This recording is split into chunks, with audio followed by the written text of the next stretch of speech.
Good morning, guys. We're on our way to Ek Balam. So right now we're actually gonna drop off some laundry first. We're gonna see if we can get our laundry taken care of. And then after that, we're gonna go to Ek Balam. We're gonna go to the Adeo station to take a bus from Chichén to Timoson, and then from Timoson to Ek Balam. I think they said that there's more taxis that will take you that way. All right, we just dropped off our laundry here. It came out to 100 pesos.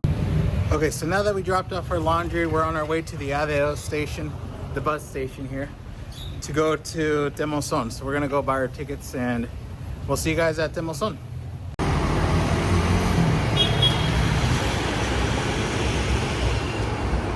All right, guys, we made it to Ek Balam. We just got dropped off by our taxi. The ride was good. Actually, at the Adeo, they said there was a way for us to come and to be dropped off and walk over here. They said it would take about 20 minutes. That's a lie. That was a really long drive up here. I think it'd probably take you probably an hour minimum to walk. So if you're thinking of walking, taking the Adeo, and then just instead of taking a taxi from Timoson and just walking over here, it's going to be a really long walk, and it looked like there was nowhere to walk. It was just a straight road. So honestly, I would recommend bringing the taxi. Now the taxi was 250 pesos, so it was a little steep, especially for this area. And there, I just asked now how much it would cost to go from Ek Balam back to Chichén, because there are taxis that will take you here. The guy told me 500 pesos. So that's already a lot of money. We might take it just because I think there's no other way to go back into town. I don't see.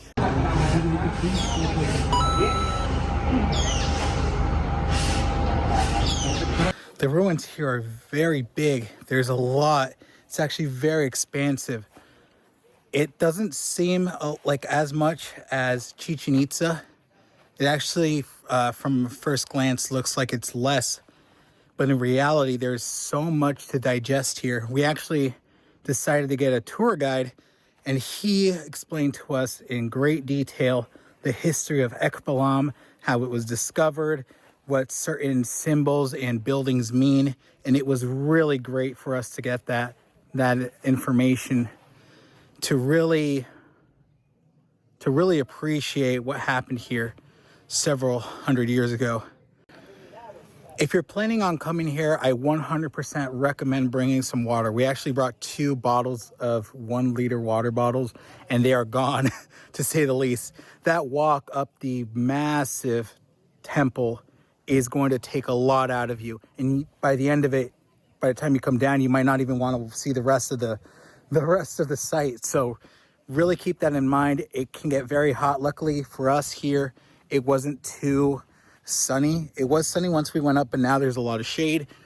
So just please keep in mind the weather. It can get extremely hot, and so make sure you stay hydrated. Also make sure you bring sunscreen and hats if that's something that you think you are going to need.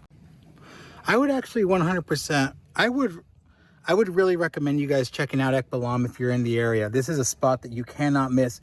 A very important historical spot for Mayan history, and if you're a Mayan history buff, I 100% recommend this spot. It's a spot you cannot miss. If you have the choice between Chichén Itzá and Ek Balam, I would say come to Ek Balam if you've already seen Chichén Itzá, because it's a great spot. I 100% also recommend Chichén Itzá, but this is a spot that it's a must-see before you guys leave the area. All right, so we're going to be heading back to Chichén now. There are taxis in front of the site, so you should be able to find a taxi to your nearby city.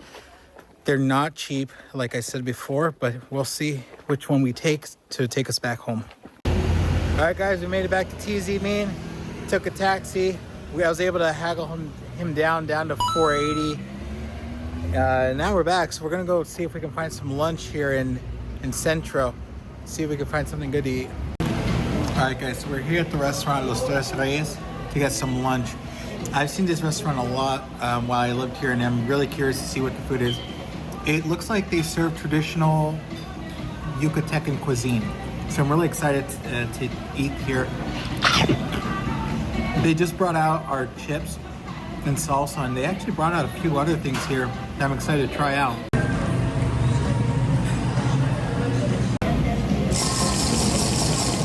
Oh, that's so good. This is so refreshing. Oh, I love Jamaica. All right, so we got here the... All right, so we got the barbacoa, we got the cochinita pibil, we got chips and guac, and I think that's it. And we got some, I think, handmade tortillas. This looks like an absolute feast, and I'm really excited to try it out. All right, I'm gonna try some of this barbacoa, some of the stew first.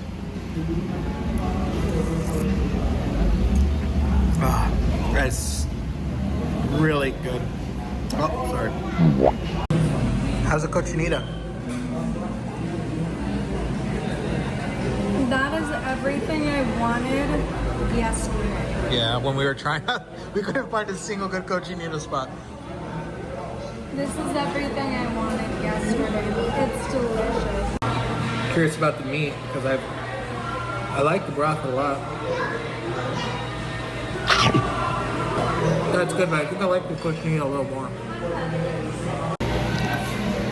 For those of you who don't know, cochinita pibil is a slow cooked pork that's cooked underground with citrus and spices.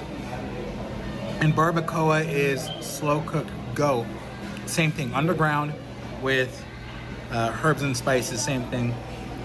They're both just really good, tender meats. They're both delicious, tender meats that you should really try when you come here.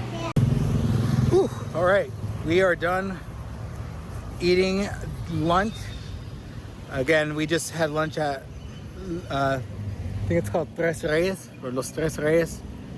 That food was actually, it was kind of unexpected. It was really tasty. We went in, fully expecting just like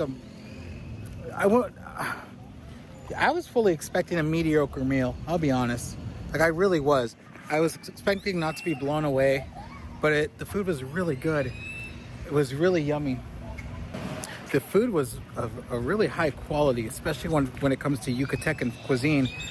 I had the barbacoa. Wow, I mean, that meat was so tender, and it had such a great deep flavor in it, and I couldn't get enough of it. I ended up just eating it like a soup, like a stew, because I just really wanted to enjoy those flavors. And Joy had the cochinita pibil, which actually might have been the best cochinita we've had this entire trip. Overall, a really great experience. I can't recommend that place enough. If you have time, I would highly recommend going there. That man is chilling. Bruh.